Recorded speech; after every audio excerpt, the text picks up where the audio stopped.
اس وقت تمہارے ساتھ اللہ مخاطب ہے، اللہ کلام کر رہا ہے، یہ تمہارے سامنے اللہ کا رسول احمد عیسیٰ بیٹھا ہوا ہے، اور ذرا غور کرو میں اس وقت تمہارے سامنے بیٹھا ہوں، کدھر سے آ رہا ہوں؟ جو تم کہتے تھے کہ عیسیٰ نے دو ملائکہ کے کندھوں پر ہاتھ رکھے ہوئے اترے گا، آئے گا، اور ذرا غور کرو میں کدھر سے آ رہا ہوں۔ سب سے پہلے یہ جانو ملائکہ کیا ہیں، اس کے بعد تمہارے اوپر بالکل کھل کر واضح ہوگا ہاں یہ احمد عیسیٰ تو ملائکہ کے جو اجنحہ ہیں ان پر اپنے یدئی رکھے ہوئے تمہاری طرف آ رہا ہے۔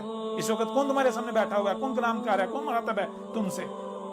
یہ جو احمد عیسیٰ بیٹھا ہوا ہے اس وقت تمہارے سامنے ہے یا نہیں؟ تم میری بات براہ راست سن رہے ہو یا نہیں سن رہے؟ میری ہی آواز میں سن رہے ہو یا نہیں؟ مجھے دیکھ رہے ہو یا نہیں؟ یہ جو میں تمہارے سامنے بیٹھا ہوا ہوں یہ کدھر سے آ رہا ہوں؟ ذرا غور تو کرو، کدھر سے آ رہا ہوں؟ یہ میں السماء، یہ جو فضا ہے، فضا سے اتر رہا ہوں دو ملائکہ کے ذریعے۔ کون سے دو ملائکہ؟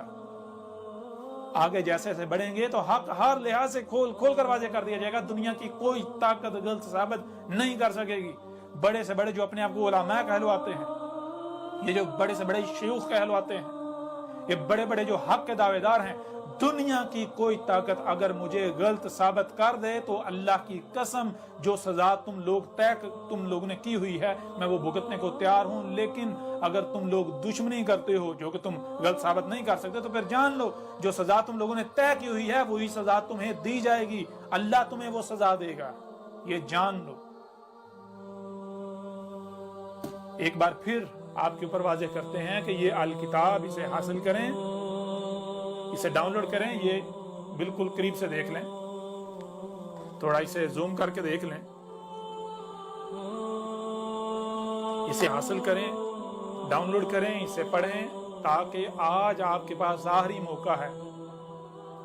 اگر آج آپ حق کو پہچان لیتے ہیں، حق کی گواہی دیتے ہیں، حق کا ساتھ دیتے ہیں، تو دنیا و آخرت میں آپ کے لیے فلاح ہوگی، آپ کامیابی حاصل کر لیں گے۔ ورنہ اگر آپ حق سے کذب ہی کرتے ہیں تو پھر آپ کا انجام انتہائی بھیانک ہونے والا ہے۔